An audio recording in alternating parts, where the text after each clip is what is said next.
Assalamualaikum. Bagaimana kabarnya? Semoga selalu diberikan kesehatan ya. Nah, kali ini kita akan belajar tentang fisika, tepatnya adalah fisika terapan. Ya, fisika terapan. Nah, kita tahu bahwa fisika itu adalah sebuah ilmu yang mempelajari tentang fenomena alam melalui serangkaian metode ilmiah.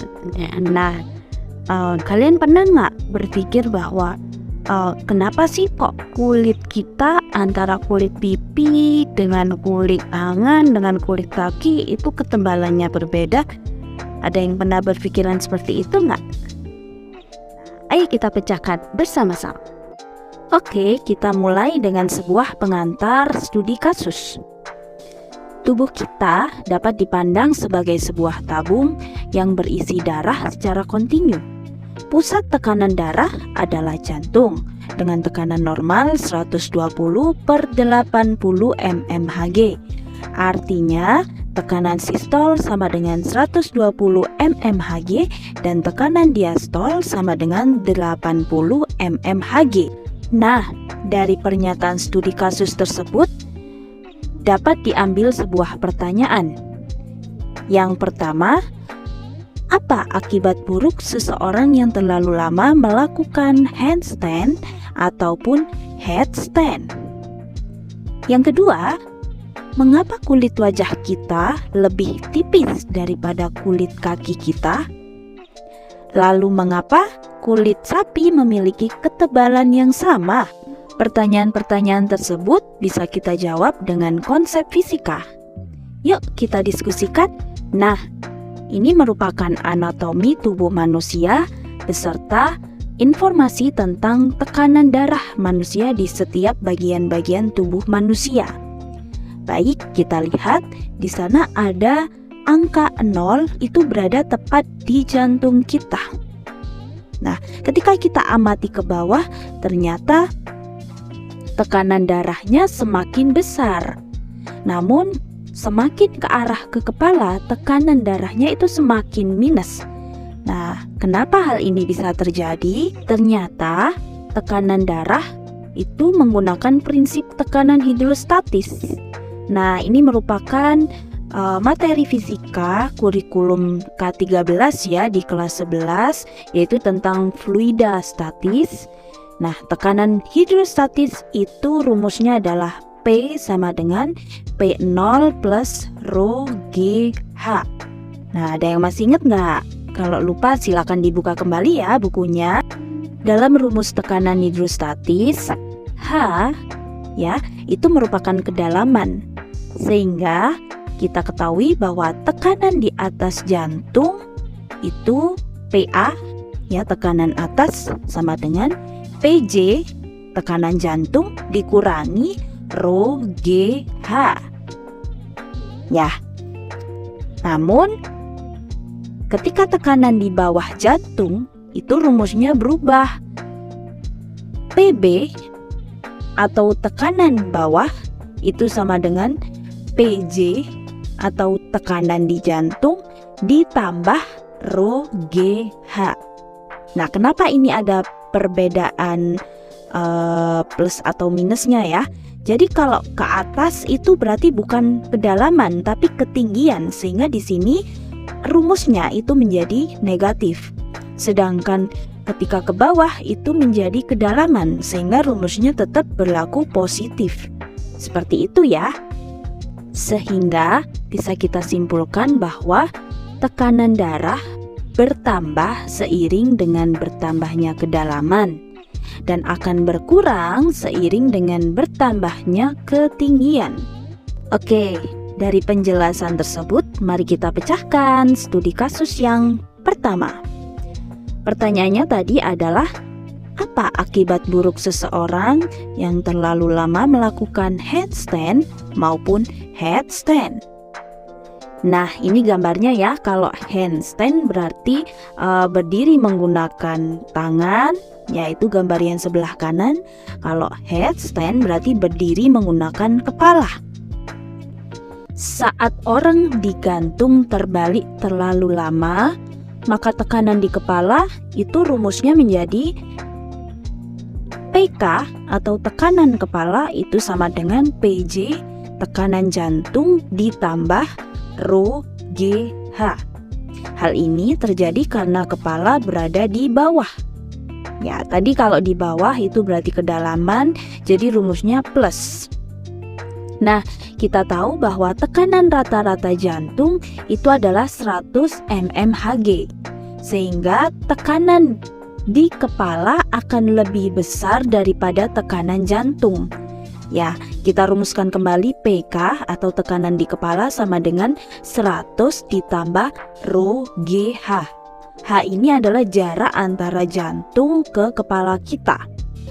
Nah, karena tekanan di kepala lebih besar daripada tekanan di jantung, maka konsekuensinya akan lebih banyak oksigen yang mengalir ke kepala. Jika orang tersebut terus berada dalam posisi terbalik, hal ini dapat menyebabkan darah yang mengalir ke kepala itu akan berlebihan dan pembuluh darah tidak dapat menampung lagi sehingga pembuluh darah di otak bisa pecah. Ya, mengerikan ya. Nah, hal terburuk yang akan terjadi adalah menyebabkan kematian. Gitu, karena pembuluh darah di otak itu pecah sehingga terburuknya itu akan mengalami kematian. Nah, jadi teman-teman di sini kalau misalkan melakukan olahraga handstand ataupun headstand, it's okay kalau misalkan waktunya cuma sebentar saja, jangan terlalu lama gitu. Karena kalau misalkan kalian sudah memahami konsep fisika tentang olahraga tersebut, tentang tekanan darah di tubuh kita, maka kalian akan paham mengapa kok handstand ataupun headstand itu tidak diperbolehkan terjadi terlalu lama. Gitu ya teman-teman. Nah, happy? Sudah paham ya? Oke, studi kasus yang pertama clear. Kita lanjut studi kasus yang kedua. Pertanyaannya, mengapa kulit wajah kita lebih tipis daripada kulit kaki kita? Lalu mengapa kulit sapi memiliki ketebalan yang sama? Nah, ini ilustrasinya ya, wajah dan kaki. Kalau misalkan kalian tidak percaya, coba dipencet-pencet pipi kalian, kulit pipi kalian, apakah sama dengan kulit kaki kalian? Nah, ternyata kulit wajah kita itu lebih tipis ya daripada kulit kaki kita. Mengapa hal itu bisa terjadi? Mengapa Tuhan itu menciptakan seperti itu? Jadi, kulit pada wajah kita itu tipis dikarenakan posisi kulit wajah kita itu berada di atas jantung. Ya, tekanan yang terjadi itu lebih rendah dari tekanan bawah jantung. Nah, ini masih berhubungan dengan tekanan darah dalam tubuh kita ya. Jadi tekanan di atas jantung itu lebih kecil daripada tekanan di bawah jantung. Nah, hal inilah yang membuat kulit wajah kita itu tidak membutuhkan penahanan yang kuat, sehingga kulit wajah membentuk lebih tipis. Gitu. Sebaliknya, tekanan darah di bawah jantung itu lebih besar, sehingga membutuhkan penahanan yang lebih kuat dibandingkan kulit di atas jantung. Nah, itulah kenapa kulit kaki kita itu lebih tebal, karena kulit kaki kita didesain untuk menahan sebuah tekanan yang lebih besar. Gitu, paham ya? Nah, tapi kenapa ya kok kulit sapi itu berbeda dengan kulit manusia?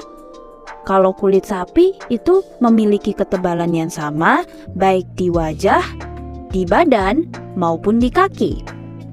Nah, ternyata hal ini dikarenakan bagian tubuh sapi itu memiliki posisi yang hampir sejajar. Jadi perlu digarisbawahi ya, posisinya hampir sejajar. Sehingga tekanan darah dalam tubuh sapi itu hampir sama beda dengan manusia.